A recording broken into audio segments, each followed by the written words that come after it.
सिला रहमी हो, उसकी बरकत क्या है? अल्लाह के रसूल सल्लल्लाहु अलैहि वसल्लम फरमाते हैं, क्या फायदा है रिश्ते निभाने का? फायदा क्या है रिश्तेदारी निभाने का? हम समझते हैं रिश्तेदारी निभाएंगे तो यार वो आएगा और पैसा लेके जाएगा, वो आएगा मेरे घर खा के जाएगा, वो आएगा कर्जा मांगने के लिए आएगा, वो आएगा तो इसकी खिदमत करनी पड़ेगी, उसकी खिदमत करनी पड़ेगी। ये चीज जो है ना, ये दकियानुसियत छोड़ दो। जिसका हाथ ऐसा रहेगा, कुदरत उसके हाथ को हमेशा ऐसे ही रखेगी। हमारे बुजुर्गों से हमने सुना है, देने वाले को हमने कभी भिखमंगा होते हुए नहीं देखा, देने वाले को हमने कभी तंग दस्त होते हुए नहीं देखा, देने वाले को हमने कभी जो है माल के मामले के अंदर परेशान हाल नहीं देखा। देने वाला कभी परेशान नहीं हुआ और लेने वाला कभी खुश नहीं हुआ। लेने वाले को कभी सुकून नहीं, जिसकी लेने की आदत है वो कभी पुरसुकून नहीं है, देने वाला हमेशा पुरसुकून है। कितना बड़ा फायदा है। आप करोड़ों रुपए खर्च कर दें, क्या आप अपनी जिंदगी का 1 मिनट बढ़ा सकते हैं?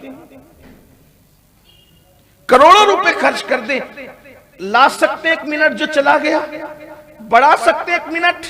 लेकिन आओ, उम्र बढ़ाने का तरीका, उम्र बढ़ाने का नुस्खा। लंबी उम्र चाहते हो, उम्र लंबी चाहते हो, माल चाहते हो। आज तो लोग ये चाहते हैं उम्र भी हो लंबी, माल भी ज्यादा हो। मेरे करीम आका मालिक मुख्तार नबी सल्लल्लाहु अलैहि वसल्लम का फरमान है, जो चाहता है कि उसका माल बढ़े और उसकी उम्र बढ़े, जो चाहता है कि उसका माल बढ़े और उसकी उम्र बढ़े, वो अपने रिश्तेदारों के साथ हुस्ने सुलूक करे, सिला रहमी करे, यानी भाई बहन के साथ, बीवी बच्चों के साथ, माँ बाप के साथ, घर वालों के साथ, रिश्तेदारों के साथ, जो रिश्ते तुमसे जुड़े हुए हैं, खून के रिश्ते, दूध के रिश्ते, उन रिश्तेदारों के साथ हुस्ने सुलूक करो। जो हुस्ने सुलूक करेगा, मेरे आका फरमाते हैं, अल्लाह उसका माल भी बढ़ा देगा और अल्लाह उसकी दौलत में भी इजाफा फरमाएगा, उसकी उम्र में भी इजाफा फरमाएगा। यहां तक फरमाया गया, अगर रिश्तेदारों के साथ कोई अच्छा सलूक कर लेता है, उसकी उम्र सिर्फ 3 दिन रह जाती है। 3 दिन किसी की उम्र रह गई, उसने सलूक करता है रिश्तेदारों के साथ, वो 3 दिन की उम्र बढ़ाकर 30 साल तक कर दी जाती है। उम्र बढ़ रही है उसने सलूक करने से। और कुछ ऐसे लोग हैं कि जिनकी उम्र लंबी होती है, लेकिन रिश्ते तोड़ना, रिश्तों को मुनक़ते करना, जा तू मेरा नहीं, जा तू मेरा, ये तू मेरा नहीं वाला इस्लाम में है ही नहीं। इस्लाम तो जोड़ने के लिए है। थोड़ी सी कुछ होगी कि तू मेरा नहीं, भाई को कह दिया तू मेरा नहीं, फुलाओ कह दिया तू मेरा नहीं, ये नहीं है। इस्लाम जोड़ने की बात करता है। देखो हुजूर अलैहिस्सलाम ने कैसे रिश्ते निभाए। फतेह मक्का के दिन, फतेह मक्का के दिन सारे दरवाजे खुले थे सरदारान कुरैश के, क्योंकि हुजूर अलैहिस्सलाम फातिहाना शान से मक्के में दाखिल हुए। आज अल्लाह के रसूल अलैहिस्सलाम को कोई रोक नहीं सकता था। सबके दरवाजे, हिजरत की रात सबके दरवाजे बंद थे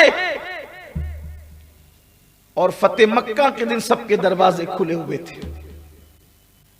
तवज्जो करना, रिश्ते निभाने के बारे, रिश्तेदारी कैसे निभाई जाती है हुजूर से सीखो। और हमने तो सब उन्हीं से सीखना है। हमने कहा कोई किसी सीरियल से सीखना है। सीरियल से वो सीखे जिनके यहाँ खुद कोई उसूल और ज़ाब्ता मौजूद ना हो। नचनियों से हम क्या सीखें? जो अपने माँ बाप के ना हुए वो हमें क्या सिखाएंगे?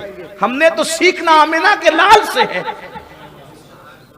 महबूब किरदगार से है।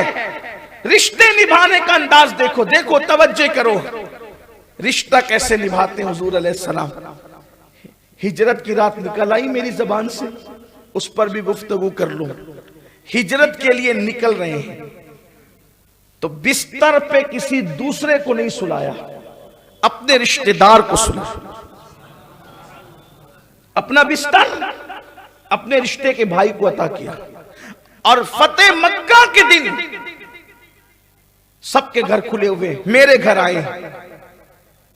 अल्लाह के रसूल अलैहिस्सलाम किसी के घर नहीं गए। उस वक्त अपनी चचाजाद बहन हजरत उम्मे हानी के घर गए।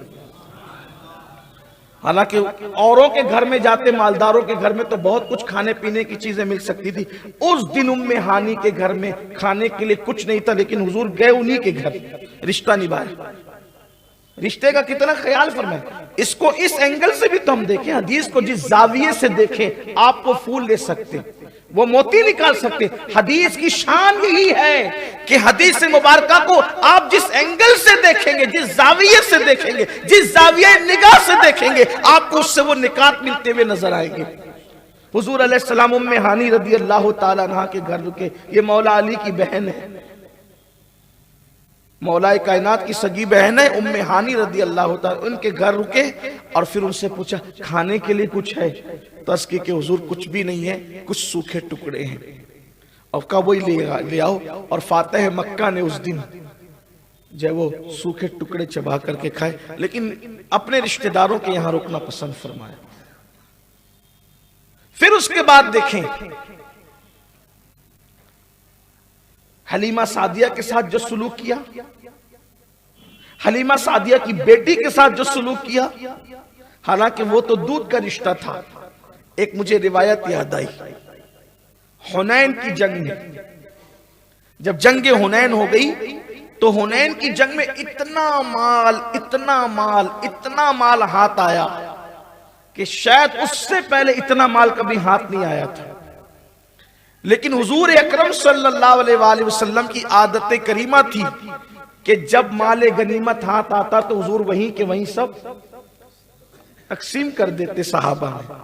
एक जंगे हुनैन का माले गनीमत था जिसको अल्लाह के नबी सल्लल्लाहु अलैहि वसल्लम ने कई दिन तक तकसीम नहीं किया, इंतजार किया।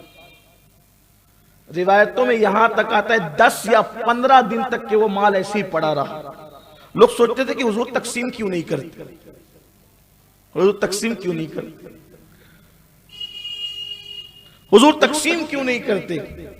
हुजूर अलैहिस्सलाम के ज़हन में ख्याल था, जो हुजूर अलैहिस्सलाम उसका इजहार नहीं कर रहे थे। ख्याल ये था कि ये जगह हलीमा सादिया के रिश्तेदारों की है, तो हलीमा के बहुत सारे रिश्तेदार कैदी बनकर आए जो दूध के रिश्ते से मेरे चचा ताया लगते है। काफिर, तवज्जे करें आप, है काफिर, खून का कोई रिश्ता नहीं है, दूध का रिश्ता है, पेट का भी रिश्ता नहीं है, दूध का, सिर्फ दूध का रिश्ता है।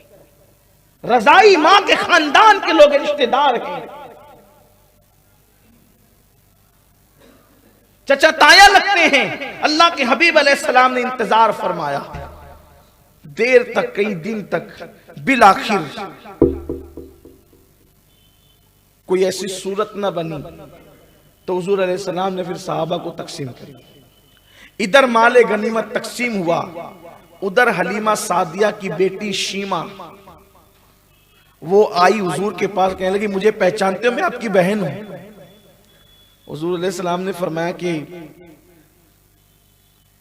तुम कैसे बहन हो?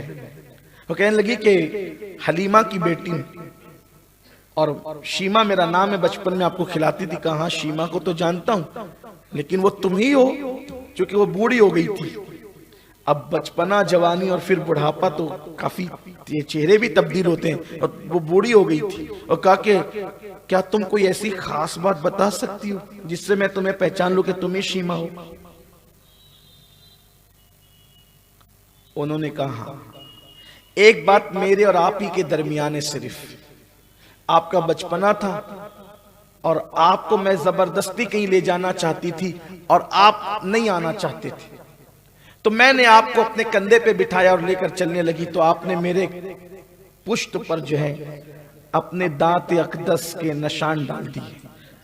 वो निशानों का असर अब भी है। हुजूर अलैहिस्सलाम मुस्कुरा पड़े और फिर आंखों में आंसू भी आ गए कि तुम इस हालत में हो। लेकिन चूंकि अब सहाबा को हुजूर अलैहिस्सलाम माले गनीमत और गुलाम और कनीज तकसीम कर चुके थे, हुजूर अलैहिस्सलातो व तस्लीम ने अब सोचा कि चूंकि अब ये इसके मालिक हो गए तो इनसे वापस कैसे लूं। तो आकाए करीम सल्लल्लाहु अलैहि वसल्लम ने फरमाया अगर तुम में का कोई शख्स मेरी खातिर, चूंकि अब ये मेरी मां के रिश्तेदार हैं, ये मेरी बहन है, रजाई बहन उसके रिश्तेदार हैं। अब चूंकि रिश्ता हो गया है, हालांकि वो मुसलमान नहीं हुए, वो लोग अभी मुसलमान नहीं हुए। जरा रिश्तों का अंदाजा करें, रिश्तों का अंदाजा करें। हम दोस्तों पे खर्च करते हैं, रिश्तेदारों पे क्या करते हैं? हालांकि सबसे बेहतरीन पैसा वो है जो दोस्तों पे खर्च किया जाए। दोस्तों पे भी खर्च करने का हुक्म है, लेकिन अव्वल नंबर पर हमारे रिश्तेदार हैं, भाई बहन, माँ बाप, बाल बच्चे हैं। अल्लाह के रसूल सल्लल्लाहु अलैहि वसल्लम फरमाते हैं ज़कात के बाद सबसे ज्यादा मुसलमान को अगर कहीं खर्च करने पे सवाब मिलता है तो वो अपने माँ बाप, अपने भाई बहन और अपनी औलाद पे खर्च करने पे सवाब मिलता है। ज़कात के बाद सबसे ज्यादा सवाब इस पर मिलता है। सबसे बेहतरीन सदका अल्लाह के रसूल अलैहि सलाम फरमाते हैं जो तुम अपने रिश्तेदारों पे खर्च करते वो है। नहीं करते, हम दिल छोटा करते। तो अल्लाह के हबीब अलैहि सलाम ने फरमाया कि ये मेरी बहन है और फिर ये हमारे रिश्ते, यानी कि अब माँ की वजह से ये रिश्ता हो गया है, हलीमा की वजह से, तो तुम लोग अपने गुलाम और कनीज क्या मेरी खातिर छोड़ सकते हो? अपना माल छोड़ सकते हो?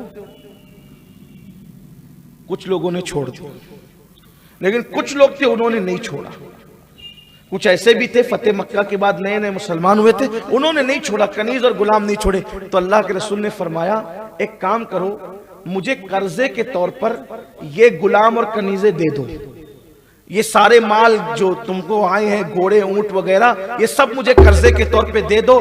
जब अल्लाह तबारक व ताला मुझे देगा तो मैं ये सब तुमको अता कर दूंगा, लेकिन चूंकि रिश्ते की वजह से इन सबको ये सब माल वापस कर दिया जाए, क्योंकि जिनसे रिश्ता साबित हो गया है उनको ये माल वापस कर दिया जाए। हुजूर अलैहिस्सलाम ने वो माल भी वापस फरमाया। फिर शीमा से कहा अगर तुम चाहो तो मैं तुम्हें अपने साथ लेकर चलूं, बहुत इज्जत के साथ तुम्हें रखा जाएगा मदीने में। उन्होंने कहा नहीं, मैं तो जो है वो अपने कबीले में वापस जाना चाहती हूँ। लेकिन हुजूर अलैहिस्सलाम का ये सिला रहमी का अंदाज देख करके वो उस कबीले के अक्सर लोग कलेमा पढ़ के इस्लाम में दाखिल हो।